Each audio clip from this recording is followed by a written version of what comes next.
तो आप क्या एडवाइस देते हैं उन पेरेंट्स को जिनकी बेटियां हैं?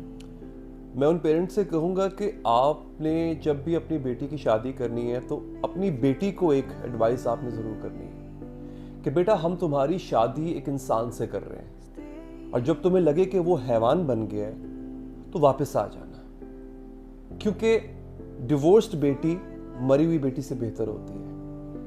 ये याद रखिए, आप अपनी बेटी ब्याहते हैं, आप बेचते नहीं हैं।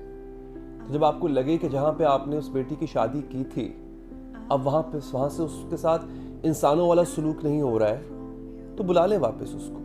मैं डिवोर्स को इनकरेज नहीं कर रहा हूँ, बट मैं ये भी सपोर्ट नहीं कर सकता कि उस घर से बेटी की लाश आए। जब हम कहते हैं ना कि बेटा अब तू जा रही है, वापस तेरी मैयत आनी चाहिए, तेरा जनाजा, तेरी अर्थी आनी चाहिए। नो, आपकी अपने जिगर का टुकड़ा था वो, आपका अपना खून है वो। अगर आप शादी से पहले उसको पाल रहे थे ना, तो अब भी 2 रोटियां आप उसको खिला सकते हो। बड़ा सिंपल रूल है। आपने चीट किया, उसके बावजूद आपका पार्टनर नाराज है, चीख रहा है आप पे, शट डाउन कर दिया उसने अपने आप को आप पर, बट ही और she is still there. Most probably she is still there. वैसे आई एम सॉरी टू से, जितने भी मर्द देख रहे हैं, आई अपोलोजाइज इन एडवांस। मर्द नहीं रुकते, दे डोंट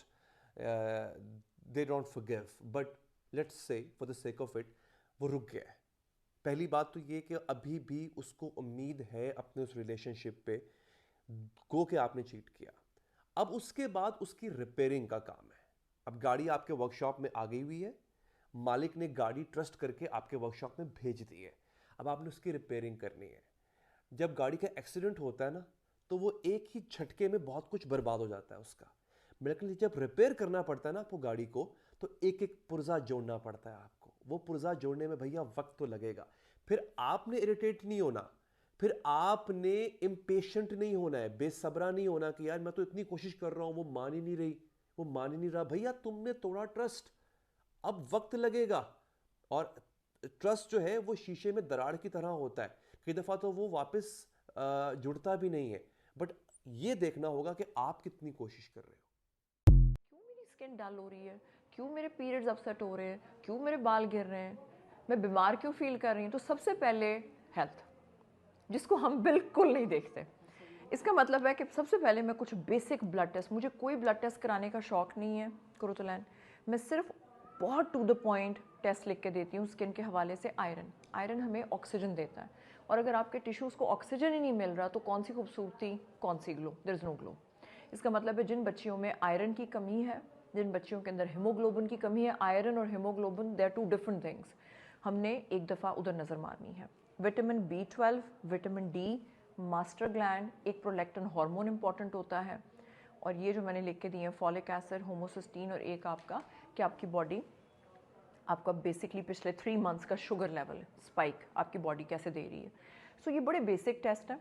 आपके कई बार अंतड़ियों में चीज़ें हज़म नहीं हो रही होती, आप खा रहे होते हो लेकिन गट्स इतनी इन्फ्लेम्ड है इस कौम की, ओवरऑल दुनिया में लाइफस्टाइल ऐसा है हमारी खुराक का कि आप खा तो रहे हो पर अब चेन अचानक से ड्राई हो रही है। पता नहीं शायद पहले भी कोई एक अभी आई है बंदी। तो मैंने कहा सबसे पहले जब चीज़ जैसे नहीं होती वैसे होना शुरू हो जाए तो आप सबसे पहले किधर देखते हैं, जो एज अ पाकिस्तानी नेशन हमारे अंदर अभी तक कॉन्सेप्ट नहीं आया। किसको देखना चाहिए सबसे पहले?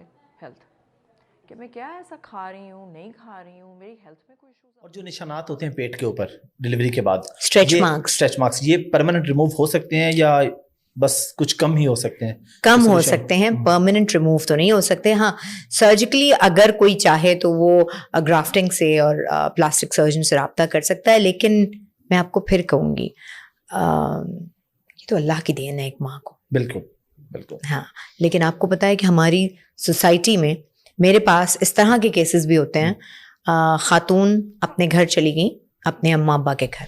ऐसे तो खातून का कोई घर नहीं होता, पहले अम्मा अब्बा का होता है, उसके बाद मियाँ का हो जाता है, समझ में नहीं आता हम इधर किधर जाएं हम।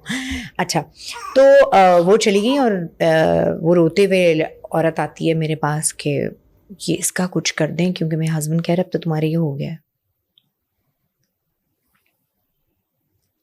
सोचे आप, बड़ी हैरान कौन बात है। हाँ, इस कमरे में जितने मर्द हैं सबको सांप सूंघ गया। नहीं वाकई ये बहुत अजीब बात है, इसमें जी एक नेचुरल है। और अपने रवैये ठीक करें। मर्दों को आप पैगाम देके जा रहे हैं। जी बिल्कुल। यार मुझे लगता है लाइफ में ना मीसने लोग ठीक रह जाते हैं, क्योंकि वो बताते कुछ नहीं और कर सब कुछ जाते हैं। ते 81 शरीफ लोग पैदा हो गए इस दुनिया ते, कम होने तो पहले ही दस दिन भाई मेरा कम होने लगा ते वो होंदा ही नहीं कभी भी। यार अजीब शरीफ पैदा हो गया, हर कम होने तो पहले 10 दिन ना, वो कभी भी नहीं होया मेरा काम। अजीब